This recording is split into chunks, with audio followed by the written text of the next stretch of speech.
It is National Scotch Day, and we're celebrating the occasion with two distinct Scotch cocktails. Laura Lynch is here to show us how it is done, a cocktail consultant. And we're going to learn a little bit about Scotch today, because Tanya and I don't know a ton. We don't know a lot. What I know I've liked so far. Yeah. So which one are we working with today? So we're working with GlenDronach 12, which I think is the perfect Scotch for people who aren't that familiar with Scotch. Sometimes people think of Scotch as being this really like harsh, overly smoky thing that has like some really strong off flavors. And it can be, and that can be delicious too. GlenDronach is actually aged in sherry casks, which removes it kind of like rounds out all of those rough edges. So the sherry is first made, it's Oloroso and Pedro Jimenez sherries, which are very rich and elegant sherries. And then when the Scotch is aged in their barrels, it kind of like draws all of those beautiful flavors from the cask. A little bit of that, a little bit of the sweetness. Dark cherry, raisin. Ooh, I like that. So if you're not used to Scotch, this is an entry level. Okay, all right. How's that different than, whiskey? It is whiskey. Scotch whiskey is just, it's made in Scotland. Okay. Sometimes it's spelled with just a Y instead of an EY to designate it. But really, it's just a regional thing. Thank you. Because Scotch is whiskey, but whiskey is not Scotch, correct? Or is that wrong? Yes, I guess, yeah. Whiskey is like the umbrella term, and Scotch is under that umbrella. Okay. So, yeah. I thought I was completely stupid. No. And like Scotch, it's not the most accessible spirit, so that's why I really like talking about it, because it can be delicious, but it's intimidating. Yeah, sometimes. for sure. Okay, so what are you making for us? So first I'm going to make a Blood and Sand. Okay.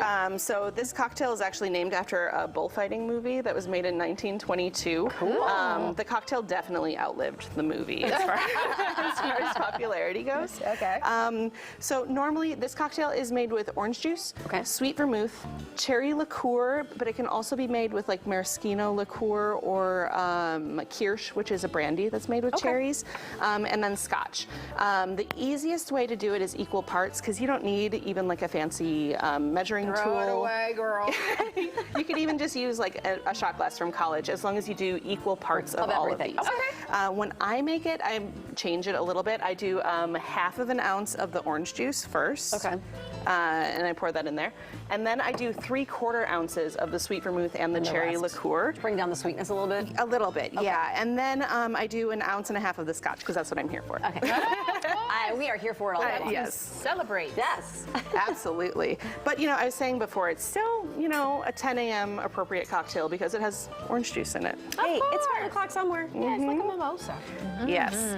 All right, so I just pour everything into my mixing glass. I'm going to put a couple big cubes of ice. So I always try to use the big cubes, because when you're shaking a cocktail, it's not just about chilling it, you're also diluting it and you're aerating it. So the bigger ice doesn't dilute as fast, so you don't get a watery cocktail. You don't want watery. No, that's not what we're here for. No, not at all. All right. Oh yeah, she knows she's doing knows. that. She's got the fun. You like that figure eight. You kind of got a figure eight going there. Aeration. Is that okay? See.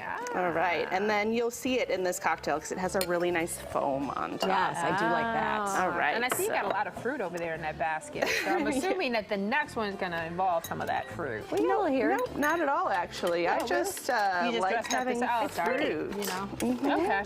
I know the maraschino cherries is what I'm looking forward to. And we will have that for both cocktails, because that's also what I'm here for. Okay. All right.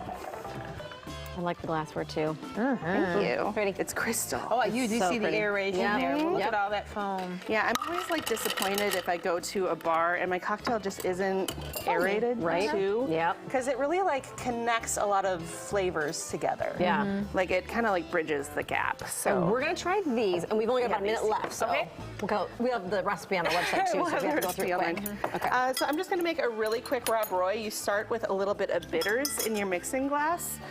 And then you use sorry, I think it's not bad. an ounce of sweet vermouth. Okay. And then we're gonna do 3/4 ounces Okay. of the scotch. So this is like a less boozy option. It is really similar because it has the bitters, it has the sweet vermouth, and it has the whiskey. It's really similar to a Manhattan. Yeah, It's like yeah. significantly less alcoholic. So if you want that spirit-forward cocktail, but you want to have an evening afterwards, you don't want to just go You to want to be bed. able to enjoy it and remember it. If you want Yes. to enjoy it and remember it, then the Rob Roy is a really great cocktail for that. Ah, look at it spin. In the stirring. 'Cause now the difference is because this doesn't have citrus in it, you're not Exactly. That is why you're stirring it? Okay. If something has citrus in it, it needs that shaking just to kind of like bridge the gap. Yep. Occasionally you do this thing called rolling, but I don't want to get into that. And that like bridges all those different flavors and gives you that nice foam, that nice aeration. We don't want any of that with the whiskey or with the Spirit Forward. We just want nice, clear, smooth flavors. So. Okay. And it's a nice, cute glass. What kind of Yeah. glass is that? This is called a Nick and Nora glass. Nick and Nora. Yeah, it's also from old movies. Yeah. The Thin Man series. So I'll try this one for you. There you go. Knock it out, Giro. All I like right, this so- one here. Yeah. Very nice. National Scotch Day today, right? It's always All worth right. celebrating. Ooh, that is good. Yeah, you might actually like this one. Oh, really? Yeah. Okay. Yeah. I'll take It's your not word like for a it. like a true Manhattan. I think you might actually like this one. Oh, okay. It's got some sugar in it. Awesome. Laura, Thank you so thank you much. so much. We enjoy. We learn. Of course, whenever we have these alcohol segments, we always learn something, So folks. So much. just pay attention to those little nuggets we give out there. And Thank you, Laura. you can impress your guests at your next party with all the terminology.